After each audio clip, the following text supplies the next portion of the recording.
Isang napakalaking isda nga ang huli ng aking buyok mga mare, kaya naman hindi na nga kami bumili ng ulam maghapon at talagang nakatipid kami dahil niluto nga namin ito sa tatlong paraan. Tapos ay ginawa na nga rin ng bahay ni Buyok si Oranggi at si Blacky para hindi na nga ho sila pakalat-kalat. Ay guys, panibagong araw, panibagong mini vlog na naman ang buhay namin ni Buyok dito sa isla at ngayong araw nga pala ay samahan nyo kaming magluto ng isdang mamali at niluto nga namin ito sa tatlong paraan. Maaga nga pong pumalaot si Buyok kanina mga mare dahil sumalok nga ho siya ng Skylab at nakahuli na naman nga ho siya ng isang malaking isda. Ang tawag nga ho sa isdang ito dito sa amin ay mamali or big head at sa ibang lugar naman mga mare maya-maya o kaya ay imelda. Kayo mga mare, nakakain na ba kayo ng isdang ito at ano nga ba ang tawag nito sa inyong lugar? Malaman nga ang isdang ito kaso nga lang ay napagkakalansa kaya dapat ay maayos nga ho ang pagluluto. Hinati nga lang ito ni Buyok sa dalawa mga mare at paret, yung bandang ulo nga iihawin namin tas yung bandang buntot naman ay ikakaldereta. Tapos yung itlog naman ng mamali, ito torta namin mga mare dahil sabi nga ni Buyok, bang sarap nga daw noon. Pagkatapos nga hong linisin ni Buyok ang isda, eto't inumpisahan na nga ho niya itong ihawin. Dito na nga lang din kami nag-ihaw sa may tapat ng ipinapagawa naming bahay mga mare dahil wala naman hong pwesto doon sa aking mga in-laws. Ginamitan nga rin ni Buyok ito ng solar pan para mas madali nga ho itong maluto at maya-maya nga lang mga mare, naluto na nga ho itong inihaw na ulo ng mamali. Alam nyo ba mga mare na itong inihaw na mamali ay masarap lamang kainin kapag bagong hango. Kapag kasi lumamig na nga ito mga mare ay lumalansa na nga ito kaya naman ayan at madalian na nga ho kami sa pagkain ng almusal nyo. Skuday. Pagkatapos naman namin kumain mga mare, inasikaso naman nga ho ni Buyok itong itlog ng mamali. Kaya ho pala bantaba nang nahuli ni Buyok na mamali mga mare, buntis pala ito at yan na nga ho lahat ang nakuha niyang itlog. Paborito nga ho ni Buyok yan mga mare at nilagyan nga lang ho niya yan ng kaunting asin, bawang at saka suka. Tapos ay bumili nga lang kami sa tindahan ng dalawang itlog na ihahalo nga ho dito sa itlog ng mamali para gawing torta. Nung uminit na nga ho ang mantika, eto't isinalang ko na nga rin ho ang itlog ng mamali. Tinatakpan nga lang namin ito ni Buyok para mas madali nga itong maluto mga mare at grabe, sobrang sarap nga ho niya lalo na nga kapag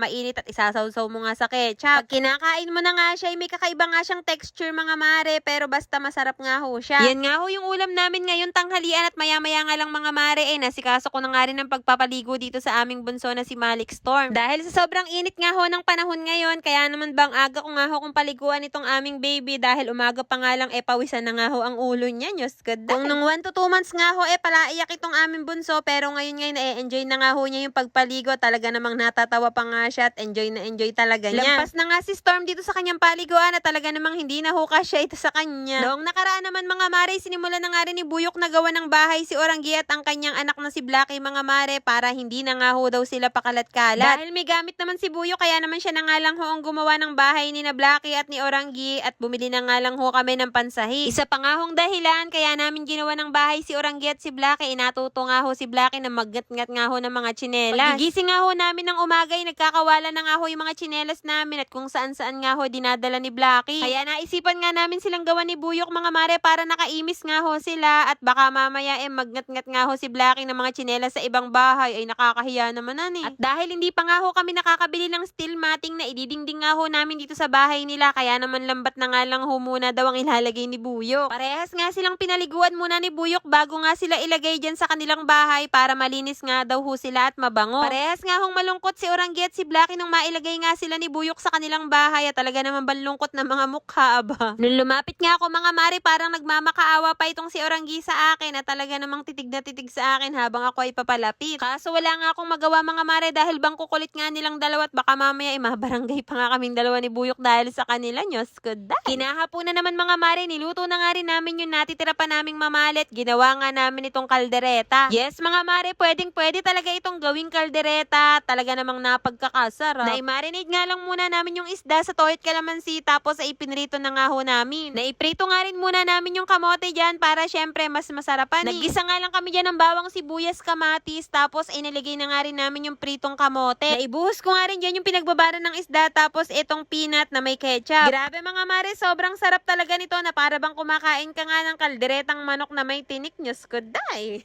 Tapos ayun, nung maluto na nga ho ang sarsa, nilagay na nga rin ho namin yung pinrito naming isda. Matagal na po talaga kami nagluluto nito para hindi nga ho nakakasawang kumain ng isdang mamali. Kaya naman try nyo, hindi po siya malansa, promise. Sobrang nakatipid nga ho kami ngayong araw mga mare dahil hindi na po talaga kami bumili ng ulam dahil magkano rin kaya ang ulam kapag bumili ka, mahina na nga ho 300 pesos sa isang araw, ani.